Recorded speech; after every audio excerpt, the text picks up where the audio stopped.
나누는 복, 디모데전서 6장 17절부터 21절로 말씀을 전합니다. 우리는 흔히 손안에 무언가를 가득 채워야 복을 받았다고 생각하곤 합니다. 주머니가 두둑하고 곳간이 가득 차야 우리가 안심하며 이제야 복을 좀 받았구나라고 말하곤 합니다. 하지만 바울 사도가 믿음의 아들 디모데에게 보낸 편지 마지막 대목을 보면 하나님이 생각하시는 진짜 부자의 기준은 세상과 참 다르다는 것을 알게 됩니다. 바울은 먼저 세상의 힘을 가진 자들에게 당부합니다. 돈이나 명예처럼 언제 사라질지 모르는 안개 같은 것에 마음을 두지 말라고 말합니다. 대신 바울은 변하지 않는 분, 우리에게 모든 것을 풍성히 주시는 하나님께만 소망을 두라고 권면합니다.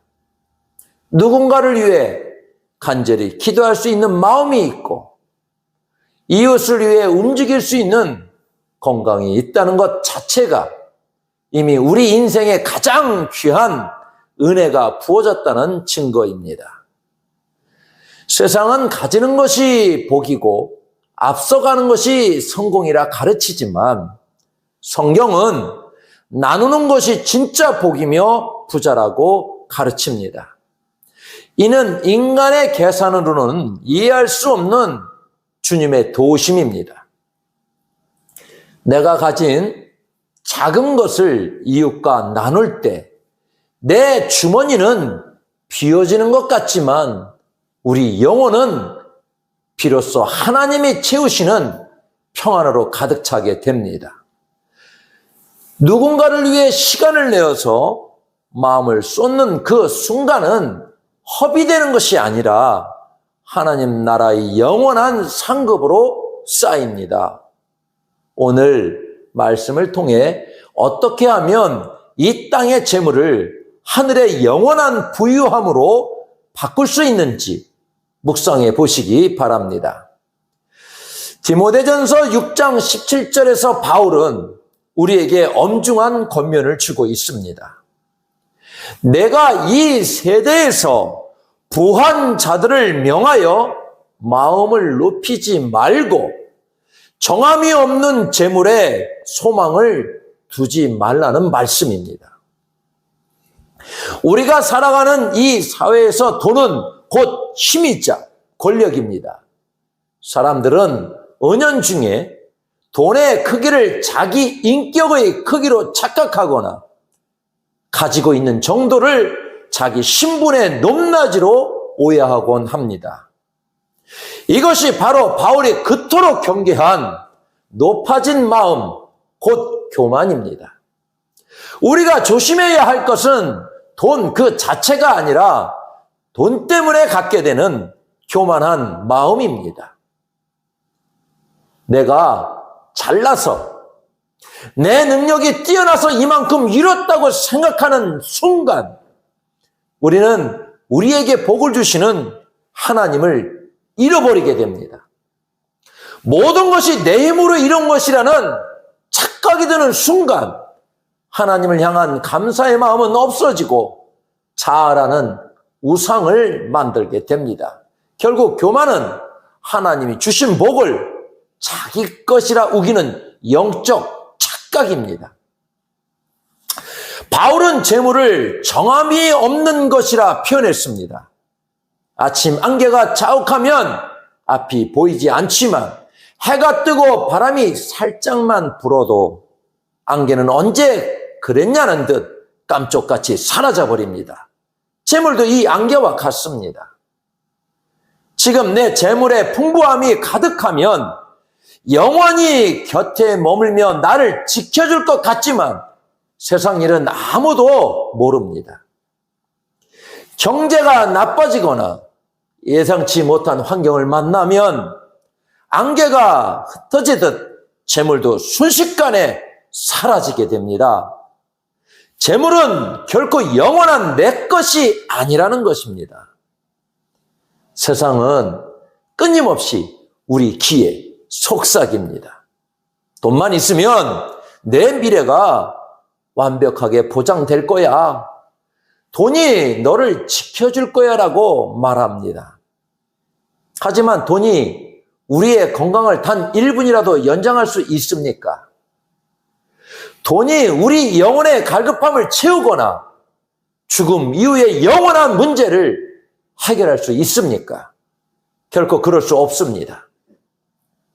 바울은 오직 하나님께 소망을 두라고 권면하며 하나님은 우리에게 모든 것을 후회해 주시고 누리게 하시는 분임을 강조합니다.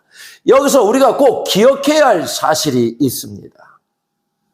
흔히 신앙생활을 하면 무조건 가난해야 하거나 고난 속에서만 복을 받는다고 오해하곤 합니다.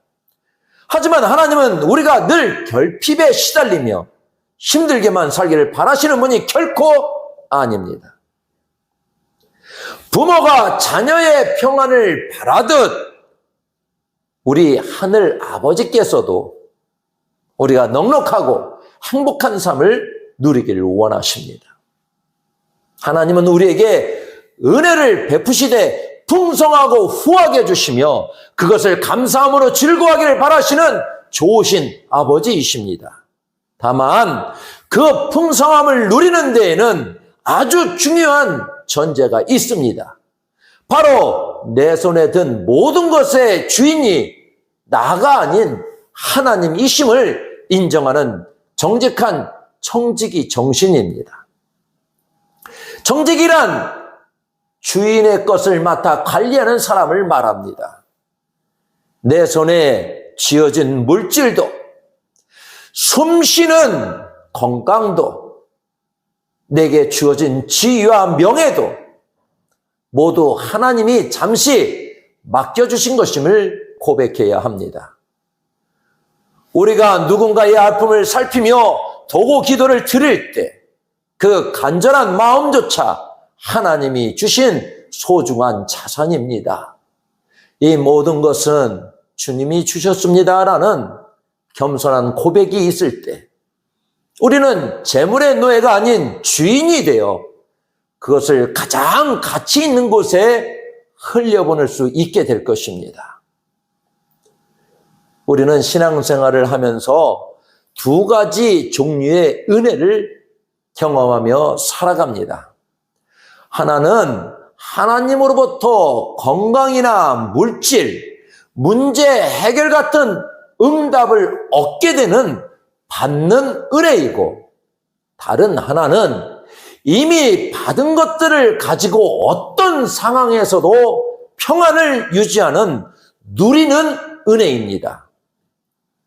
사실 많은 분이 첫 번째 은혜인 받는 것에만 집중하느라 정작 하나님이 주신 선물을 제대로 사용하고 즐기는 두 번째 은혜, 누리는 은혜를 놓칠 때가 참 많습니다. 진정한 부자는 금고에 쌓인 돈이 산더미처럼 많은 사람이 아니라 하나님이 주신 작은 것 하나에서도 천국의 풍요로움을 발견하고 자족하며 감사할 줄 아는 사람입니다. 이 누리는 복이 우리 마음속에 가득할 때 내 것을 아까워하지 않고 기쁨으로 나눔의 자리까지 나아갈 수 있게 되는 것입니다. 그렇다면 하나님이 우리에게 이토록 풍성하게 허락하신 은혜와 자원들을 어떻게 사용하는 것이 가장 지혜로운 것일까요? 바울 사도는 우리에게 권면합니다.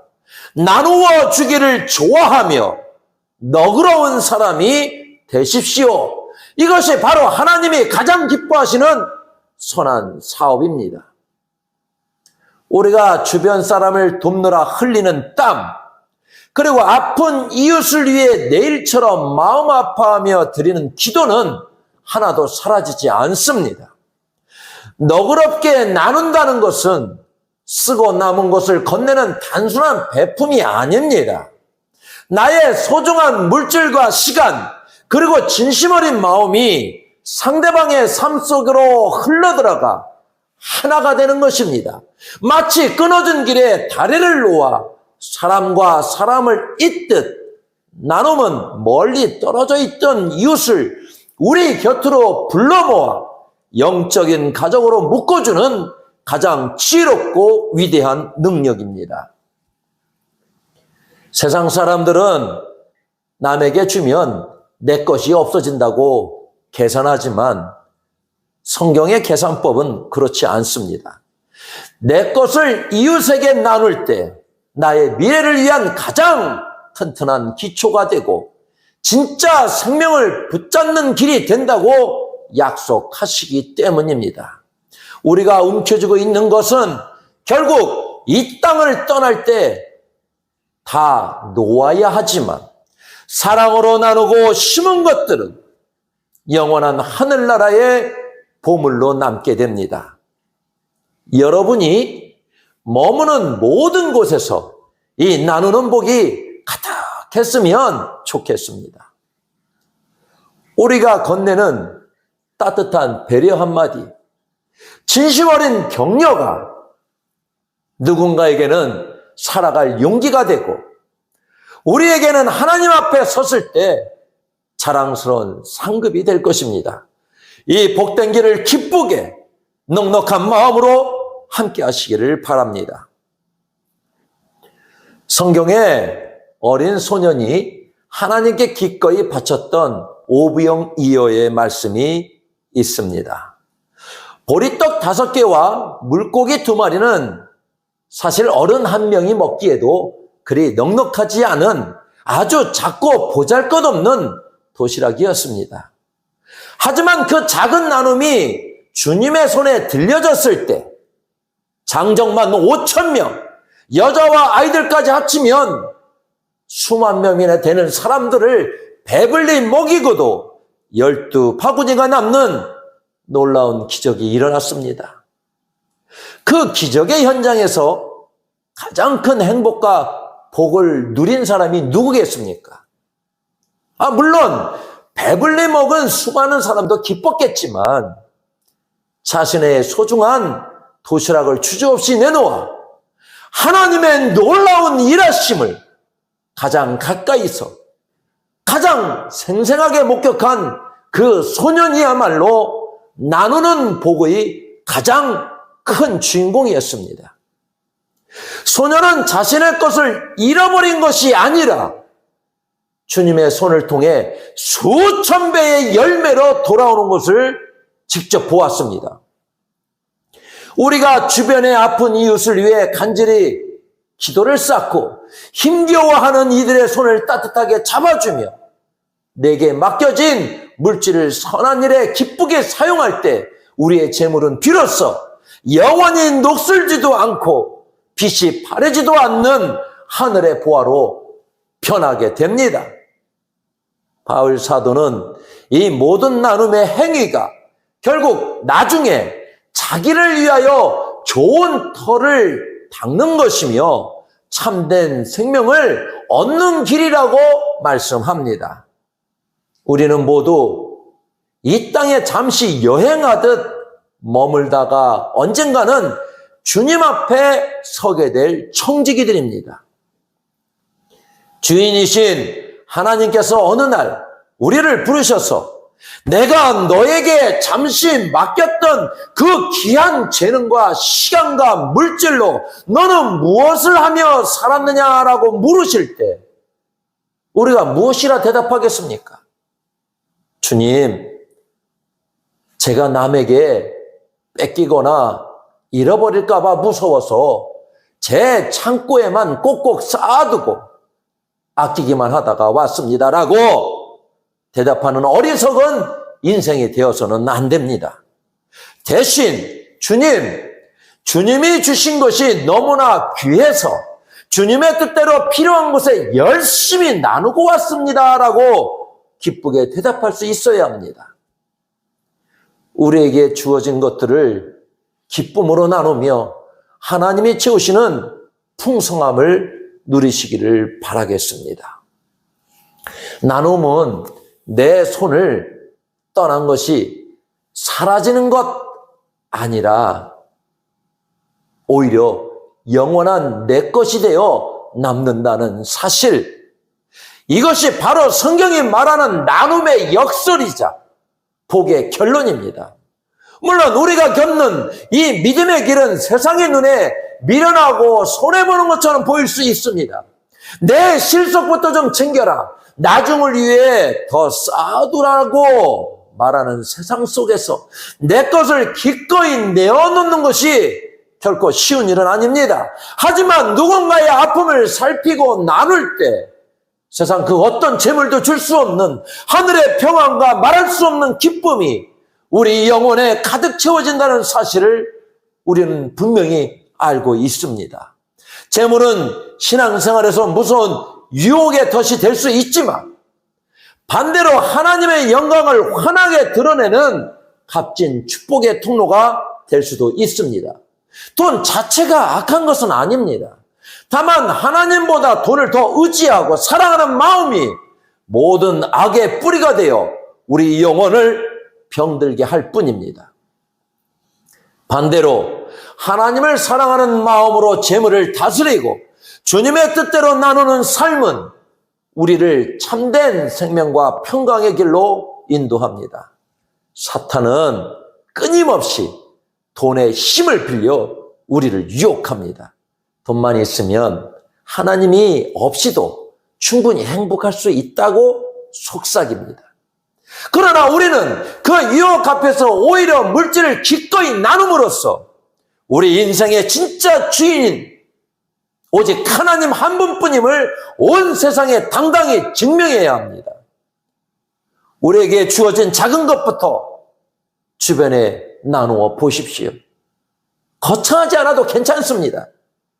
진심 어린 격려 한마디, 누군가를 향한 간절한 도고기도, 그리고 먼저 내미는 따뜻한 손길 하나가 모여 하나님을 가장 기쁘시게 하는 향기로운 제물이 됩니다. 그렇게 이웃을 살피고 나눌 때 하나님께서는 우리가 상상하지 못한 신령하고 풍성한 복으로 우리의 삶을 더욱 넉넉히 채워주실 것입니다. 이 귀한 나눔의 주인공이 되어 주님이 주시는 참된 평화를 마음껏 누리시기를 소망하겠습니다. 우리가 내 것을 기쁘게 나눌 때 우리의 삶에는 하나님이 채워주시는 새로운 은혜가 머물 공간이 생깁니다. 움켜쥐면 결국 내 것뿐이지만 나누면 하나님의 풍성함이 나의 삶이 되는 신비로운 경험을 하게 될 것입니다. 우리가 선한 일에 마음을 쓰고 나누기를 진심으로 즐거워할 때 하나님께서는 세상 그 어떤 성공이나 재물도 줄 수 없는 참된 평안을 주십니다. 그리고 그 평안 안에 있는 모든 것을 누리는 복을 폭포수처럼 우리 삶에 부어주실 것입니다. 재물에 집착하며 불안해하기보다 영원히 빛나는 나눔의 복으로 평안을 누리는 것이 진짜 행복입니다. 그것이야말로 하나님이 우리에게 약속하신 참된 생명을 취하는 가장 지혜로운 길입니다. 나눌수록 더 풍성해지고 비울수록 더 가득 차는 이 신비롭고 복된 길에 우리 모두 넉넉한 마음으로 동참하시기를 바라겠습니다. 하나님께서 여러분의 그 아름다운 손길과 마음을 반드시 기억하시고 가장 좋은 것으로 갚아 주실 것입니다. 세상이 줄 수 없는 참된 평안이 여러분의 가정과 일터 위에 가득하기를, 나눌수록 더욱 샘솟는 하나님의 복이 여러분의 삶에 폭포수처럼 쏟아지기를 주님의 이름으로 간절히 축복합니다. 기도하겠습니다.